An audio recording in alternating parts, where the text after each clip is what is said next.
Now we will see some reasons why we learn shlokas, or why we learn proper pronunciation, why we learn the meter, what is the need of doing these things, why to put effort, why to spend so many hours and learn these things properly. So there are some benefits. This is called as like in Bhagavatam we have Phalashruti. Whenever we hear some chapter, there is some benefit given of that, and what we will achieve by reciting this chapter, or so just to attract. Devotees want only Krishna prem from Krishna. They don't want material things, but to attract all kind of people, such things are given. So here are some things which we will be benefited by, and these are really genuine things. This is not something just to allure someone to take to this course. So we'll develop Shastra Chakshu because we'll understand the exact meanings of the verses. We'll able to recite them properly, memorize them. Anytime we are walking around, we don't have books always, but we will develop that Shastra Chakshu. We'll be able to see things through the eyes of scriptures. To worship Krishna with intelligence, our intelligence in pronouncing, learning, and reciting and memorizing the verses, analyzing them. So we'll use our intelligence in the service of Krishna, in worshipping Krishna, glorifying Krishna. To speak with scriptural authority. Many of us are going and speaking to people, teaching them the science of Krishna consciousness, bhakti.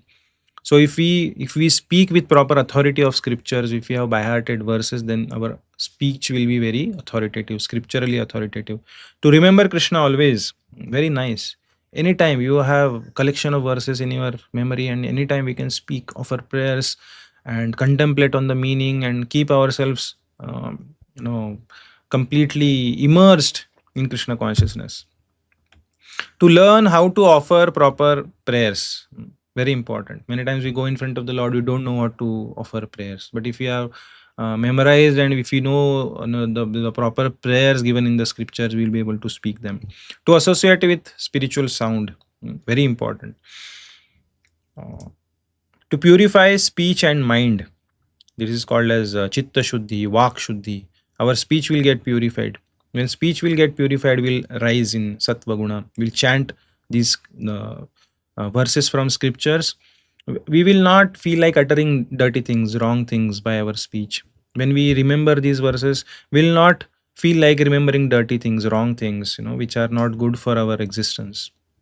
So this is how our chitta will get shuddha, our vak shakti, vak shuddhi will happen. So these are the benefits. To create protection with right samskaras. We see in the example of Gajendra. He remembered the prag janmani anushikṣitam. He remembered the teachings and the verses which he learned in the previous jajapa paramam japyam. He chanted those prayers in the next life. So these samskaras, they are spiritual. This is not like the material knowledge, A, B, C, D, E, F, G. Even the material karma, pap and punya, carries with the subtle body and the living entity in the next life.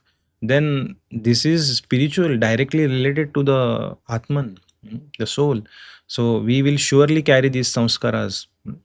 Even if you don't make in this life back to Godhead, we are going to carry these spiritual vibrations with us in the next life also. To get focus and memory by divine sound. Yes, our focus and memory will increase when we will recite this, because it will get sharpened, and we will be able to improve in our other walks also, of life. To will get improved focus and memory.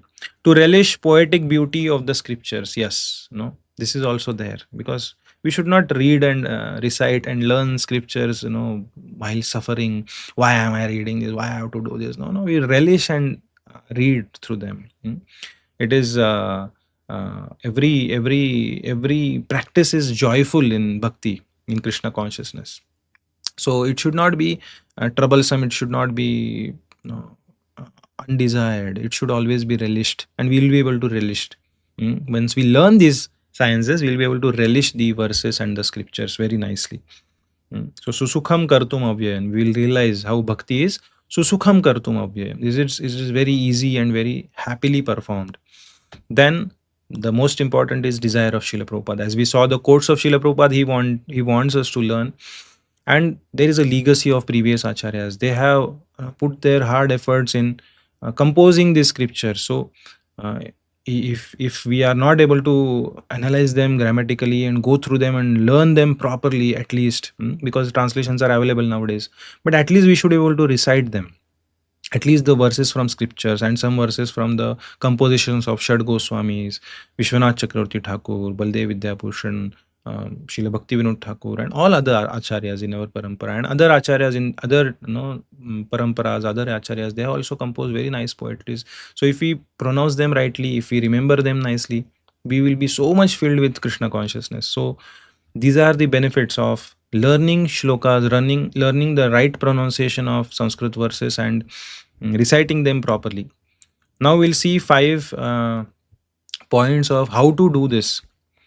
So this is not a rocket science. No, this is all based on practice and the right approach. So the first thing is these 3M. These 3M are very important. First M is meaning. As Prabhupada mentioned, meaning of the verses should be understood properly. Just reciting without understanding the meaning will not help much. Then the second is meter, which we are going to learn, right? And the third M is melody. Melody means the tune in which it is sung. One meter can be sung in many tunes, right? So like for example, we'll see this example later also, but 1 meter can be sung in many different tunes. Like we sing, suppose Dharma Kshetre Kurukshetre, Samaveta. We can sing, this is Anushtup Chhanda, this is Anushtup meter, but it can be sung in different melodies, like different tunes. Dharma Kshetre Kurukshetre Samaveta Yuyutsavaha Mamaka Pandava Shaiva Kima Kurvata Sanjaya. This is standard, which we sing. And there can be some up downs of the swaras, of the pitch, and all those things. Like uh, mm, what will be the other way of reciting? Dharmakshetre Kurukshetre Samaveta Yuyutsavaha Mamaka Pandavaschaiva Kimakurvata Sanjaya. So now the verse is the same. Verse is same, so meaning is same. The same meter, we have not changed any syllables of the verse, but we have changed the melody. So all these 3 are important. Meter, melody. Melody will make it more sweet. So we are not learning melodies here. That is part of Shastriya Sangeet, the musical part. That we are learning the composition part of meter, and meaning means the Vyakarana. But we are not going into that much, but we will understand the basic meaning of all verses which we are going to learn. So when we learn these sciences, then later we can also understand meanings when we by heart. So it's not exactly required, but we should learn meanings also. And in this course, we'll go through the meanings of the verses also. Listen to proper pronunciation and practice diligently. Most important. Practice is most important. And listening to proper pronunciation. You should not repeat the wrong things again and again. That's why we should get it checked whether we are chanting properly. And if that's not possible, we can hear the right pronunciations and then learn from it. Familiarize yourself with the tune and meaning through reflection. So we should reflect. When we memorize, we can reflect over and get familiarized and remember the verses. Recite repeatedly with attention and devotion. Very important. Reciting repeatedly with attention, not like a parrot without understanding what we are reciting, and with devotion to the Lord. Dedicate regular time for practice. Most important. If we really want to master it and learn nicely, we should give regular time every day to recite some verses, at least 15 minutes, 20 minutes, half an hour every day, whatever it's possible for us, for revising and learning new shlokas. So that is how part. Now here are some verses which describe, which inspire us, that the devatas are also glorifying the Lord with divya istavai, very beautiful poetry. So, and the chanters of Samaveda and uh, the hymns and reciting the Vedas with all their corollaries, padakramas and Upanishads, to whom the chanters of Samaveda always sing. So Lord is glorified through all this. And the yogis, they meditate on the Lord in their heart, right? So this is the verse from Shrimad Bhagavatam, the last chapter of Shrimad Bhagavatam, in the 12th canto, wherein the description, the glories of Shrimad Bhagavatam are given, and other Puranas verses and other things is mentioned, number of verses in different Puranas that is mentioned here. So this verse goes like in Shardula Vikiridita chhanda, where there are 19 syllables in each line. So we are going into details of all these in as we go ahead. All the analysis, all technicalities we will learn ahead. यं ब्रह्मा वरुणेन्द्ररुद्रमरुतस्तुन्वन्ति दिव्यैस्तवै वेदैः साङ्गपदक्रमोपनिषदैर्गायन्ति यं सामगाः ध्यानावस्थिततद्गतेन मनसा पश्यन्ति यं योगिनो यस्यान्तं न विदुः सुरासुरगणा देवाय तस्मै नमः. So we offer our obeisances to such Lord who is glorified by all these personalities by very nice sweet poetries. And here it is mentioned that Parikshit Maharaj is mentioning that Nivruttatarshayerupagiyyamanat bhavaushadhat shrotramanobhiramat Kauttama-shloka-gunanuvadat puman virajyeta vina pashugnat. Glorification of the Supreme Personality of Godhead is performed in the Parampara system, that is, it is conveyed from spiritual master to disciple. Such glorification is relished by those no longer interested in false temporary glorification of this cosmic manifestation, who are Nivrutta Tarshay. They have given up the pursuit of material happiness. Right? Description of the Lord are in the right, they are the right medicine for the conditioned soul undergoing repeated birth and death. So this is Bhavaushadhi. It's the right medicine for the existence of this material world we have stuck in. And therefore, who will cease hearing such glorification? Ka uttama shloka gunanuvadat. One who is that person who is not interested in this uttama shloka guna anuvad, in this glorification of the Lord who is glorified by choicest of poetries, right? Puman virajyet vina pashugnat. Except a pashugna, a butcher, or one who is killing his own self, one who is a killer of the soul, to say.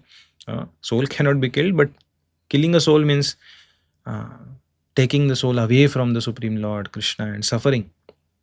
Right?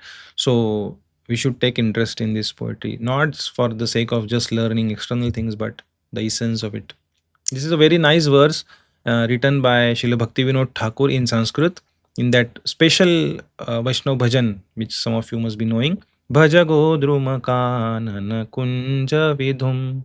Worship the moon of Godruma Kanana, moon of the forest of Godruma, Navadvip. So he writes, Jada Kavya Raso Nahi Kavya Rasa. This is Totaka chhanda. This is Jada Kavya Rasa Nahi Kavya Rasa. The mundane poetry, however it may be, poetic or very nice and filled with rasa, chhanda, alankar and everything, nahi kavya rasa. That's not actual kavya ras. Kalipavana gaura raso hi rasaha. The real rasa, the real mellow is Kalipavana gaura rasa. The gaura rasa, the mellow of Shri Chaitanya Mahaprabhu, which is purifying the Kali Yuga. Alamanya katha dhyanushīlanaya. Alamanya katha di anushīlanaya. Bas ho gaya. We are not interested in other kathas of this mundane world. We are interested in Chaitanya Mahaprabhu's katha. By giving up all other discussions which are not benefiting the soul, Bhaja Godruma Kanana Kunja Vidhum. Worship the moon of Navadvip or Godruma. This is Sri Chaitanya Mahaprabhu. So this is a nice inspiration Bhaktivinoda Thakur is giving, that you learn the real rasa of the Vedic scriptures, of the Srimad Bhagavatam, Bhagavad Gita, Brahma Samhita, Ishopanishad, and many other writings of our acharyas. So we will see now in short, in maybe another 10 minutes, importance of proper pronunciation. Why proper pronunciation is important. So this is the story. One may say that Krishna is Bhavagrahi, and we have that verse also, Bhavagrahi Janardana. That is right. And that verse is quoted by Sri Chaitanya Mahaprabhu also. This is Sri Chaitanya Bhagavat incident written by Srila Vrindavan Das Thakur. So this is the time when Ishwara Puri had come to stay in Navadvip, and he was staying at the home of Shri Gopinath Acharya. And everyone liked meeting him. And Gadadhar Pandit would also meet him regularly. He would go to him, and they had great affection towards each other. And Chaitanya Mahaprabhu would also. He was Nimai Pandit that time, and he would go. He was already married, and so After studying and teaching, the Lord went in the evening to offer his obeisances to Ishwarapuri. We are reading the last paragraph. Ishwarapuri was happy to see Nimai and thought, and though he did not know him as the Supreme Lord, he still had love for him. And now here the dialogue comes. Hasiya bole na tumi parama pandita ami puthi kariyachi Krishna racharita. Ishwarapuri smiled and said to Chaitanya Mahaprabhu or Nimai Pandit, "You are a big scholar. I have written a book about the characteristics of Lord Krishna. I would be most satisfied if you would tell me if there is any fault in it." The Lord replied, Prabhu bole bhakta vakya Krishnera varnana ihate dosha dekhe sei papi jana. Whoever finds fault in a devotee's description of Lord Krishna is a sinful person. Bhaktera kavitva ete mate kenanai sarvatha Krishnera priti tahate nischay. Krishna is certainly pleased with his devotees' poetry, even though it is imperfectly composed. This is Chaitanya Mahaprabhu. This is something similar to what Chaitanya Mahaprabhu did in the South India. South Indian Brahman he embraced, and uh, he was very happy that he understood the essence of Bhagavad Gita, although he did not know proper pronunciation. मूर्ख बोले विष्णाय विष्णवे बोले धीर दुई वाक्य परिग्रह करे कृष्ण वीर. An uneducated person may chant Vishnaya, while a sober person will chant the proper form Vishnave. But the Supreme Lord, Krishna, will accept both forms when they are chanted with devotion. So this is Vibhakti, the Chaturtha Vibhakti. So, like we say, Om Keshavaya Namaha, Om Narayanaya Namaha, Om Madhavaya Namaha, Om Govindaya Namaha. Then we say Om Vishnave Namaha, not Vishnaya, because Vishnu is a Ukaranti Shabda. So the Chaturthi Vibhakti becomes Vishnave. It is not Vishnaya. Others are all Akaranta. There is Keshava, Narayana, Madhava, Govinda. It ends with A. But Vishnu ends with U. So Chaturthi, as per the Vibhakti rules, it becomes Vishnave. But an uneducated person doesn't know this. So he may say Om Vishnaya Namaha, but Krishna accepts it. That is the verse. Now the Sanskrit verse also is said by Shri Chaitanya Mahaprabhu. Murkho vadati Vishnaya, dhiro vadati Vishnave, ubhayostu samam punyam, bhavagrahi janardanaha. Murkho vadati Vishnaya. Murkha person, fool will recite as Vishnaya, but dhiro, one who is learned, he recites Vishnave. Ubhayostu samam punyam, but both get the same benefit. Why? Bhavagrahi janardanaha. Krishna is bhavagrahi. He accepts your bhava, he accepts your emotion, he accepts your feelings. Both both achieve equal piety by their offering of obeisances, because Lord Sri Janardana sees the sentiment of the living being. In other words, he sees the degree of devotion, or in other words, he awards the results accordingly. He does not see one's foolishness or intelligence. So we are not, even if we learn very nicely through this course or later, we should not find faults in others. We are learning to improve ourselves. We are learning to become a better version of ourselves. We should not go around picking faults with others, that you are not chanting rightly. I have learned, I am very expert, I have learned it very nicely. While learning the course, we will find out the mistakes, because unless we know what is wrong, how will we learn right? So we are not pointing a particular person's mistake. We are not offending particular person, but we are understanding the matter. We are understanding the subject matter. And if you want to learn, we have to see what is wrong. So we will point some mistakes, but we should not do it in our personal life with others. That's very important, to learn with the right mood, right bhava. It's very important. So we don't have to go into pointing and troubling others. We can inspire others to learn nicely, but we can't force. Everyone may not be interested in learning. So yeah, so this is the mood in which we should learn. Now comes the real part, most important thing, that these two aspects, or these two sciences which we are learning, shiksha and chhanda, as it written here, shiksha and chhanda, which is the focus of this course, 8-10 hours which we are having. So why are we doing this? Because in scriptures there are shad vedangas given, or shad vedangani. 6 vedangas are there. What are they? Vedanga means they are the limbs. Veda anga, limbs of Vedas. They are limbs of Vedic knowledge. What are they? This verse written by Sayanacharya. So this Sayanacharya was some 400 years before, 400, 450 years before. He was in the Vidyaranya, who established this kingdom of Vijayanagar, the Hampi, where it is situated right now. So that kingdom, Vidyaranya was instrumental. So previously it was Vidyanagar, later it became Vijayanagar. So this Sayanacharya is brother of Vidyaranya. He was very scholarly, although they came from Advaitic background, but they were very scholars in these sciences. So he has composed this verse where there are many such verses which describe that these six are Vedangas. So this is a famous verse. It says, "Shiksha kalpo vyakaranam niruktam chandasam chayah jyotishaamayanam chaiva vedangani shadevatu." So these six are Vedanganis: Shiksha, Kalpa, Vyakaran, Nirukta, Chhanda, and Jyotish. What are they? That's given in the next slide. I have made a table for understanding. So these are the six Vedangas. Shiksha. Shiksha means phonetics. How a particular alphabet should be pronounced. What are the rules of pronunciation? From where the sound comes. We are going to discuss all these details in the next video, next part. And it deals with pronunciation, right pronunciation. Kalpa means the ritual practice, procedural rules for different daily activities in Varnashrama Dharma. That is given in the Kalpa aspect, or Kalpa Vedanga, Kalpa, science of Kalpa. Then Vyakarana, which is grammar. So it deals with the composition of the grammar everyone understands. Like we have English grammar, Hindi grammar, Marathi grammar, Tamil grammar. So we have Sanskrit grammar.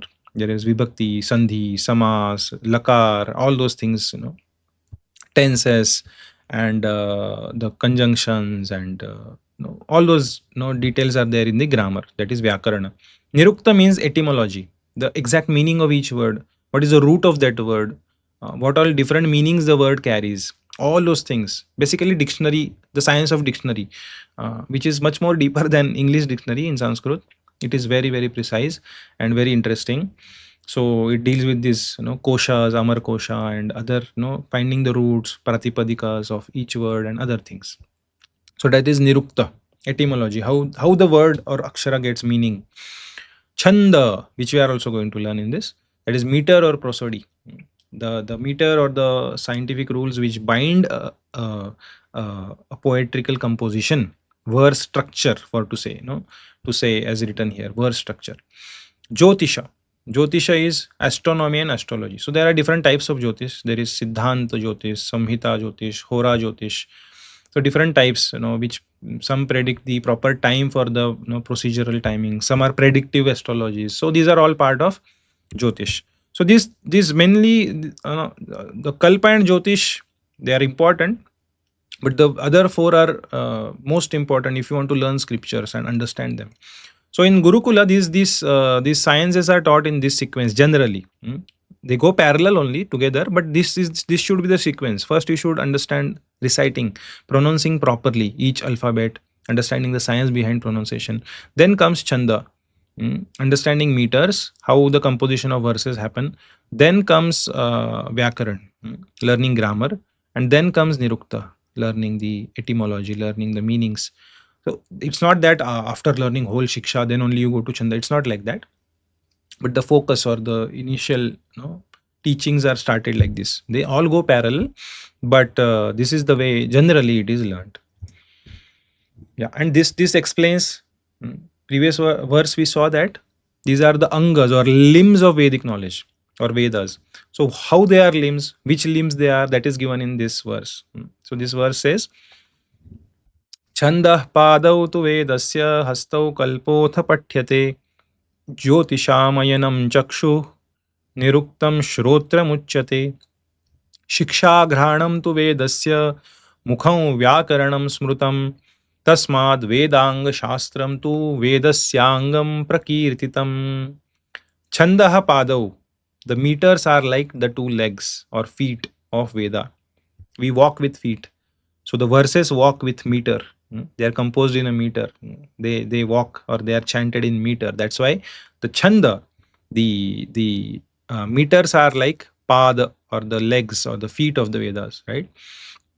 Hastau kalpotha patyade. Kalpa or the procedural rules are like hands. We perform activities with hands. So the procedures, different duties as per Varnashram, how they should be done, and all those things, and different yajnas mentioned in the scriptures, they are all part of kalpa, the procedural rules. They are compared to the hands, right? Chandas are feet, kalpas are hands. Jyotisham ayanam chakshu. Jyotisham ayanam chakshu. Jyotish, the astrology is chakshu because it gives you the right direction, right timings, right place for performing different rituals, right? So that is why it is eyes. Niruktam shrotram uchyate. Nirukta is like ear. We understand knowledge through ears, and nirukta gives us the exact meaning, exact understanding of the particular word, particular line, particular akshara, particular alphabet. So that's why nirukta is ear, right? Shiksha, Ghranam tu Vedasya. Shiksha or right pronunciation is Grhana, means nose. Most vital. It's just like breathing. We are breathing through nose. The life energy, the prana vayu. So if the right pronunciation is not there, you cannot learn the other five. It's very difficult to learn. So the basis is breathing, the life air. The body has to be alive, right, to learn other things. So shiksha is the basic. That's why it is learned first. Then Vyakaranam, Mukham Vyakaranam Smrutam. The Vyakarana or grammar is considered as mouth because we put food in mouth and that's how it digested. So if we know Vyakaran, we will be able to decipher what is exactly said. Then we will be able to digest the meaning of the, although we may know Nirukta, but each word meaning we may know, but when 100 words are together, how to take that context, what is exactly said, what are the rules used here, and what is the exact meaning of this paragraph. So that is all by Vyakaran, by proper grammar. That's why Mukham Vyakaranam Smurtam. We will understand the exact import through Vyakaran, the grammar. So we are not learning Vyakaran here. We are going to learn the legs of Vedas, that is chhanda, and the breathing, the nose, shiksha, right pronunciation and right meters. That is the focus of this current course. So thank you all very much for paying your attention. We discussed some quotes of Srila Prabhupada. We discussed the importance of learning right pronunciation in the right meters. So in the next video, we will be going through the basics of shiksha, the basics of right pronunciation, and learn some mistakes which happen and to avoid them. We learn to avoid them and right pronunciation of each alphabet, the Varṇamālā, and all the details we'll be seeing in the next session. So stay tuned and go through this course stepwise properly so that you learn properly and come out with best possible benefit by going through this course. Thank you all for joining, and we have some links given below for the community, WhatsApp community link. If you are interested in similar courses, you can join that link, and we'll be posting further courses, some further learnings. If we are planning, we'll be posting those updates in those communities. So please join the link, the WhatsApp link of the community, if you are interested in further learnings. Thank you all very much for your kind attention. Hare Krishna. Srila Prabhupada ki jai. Hare Krishna, Krishna Krishna, Hare Hare, Hare Rama.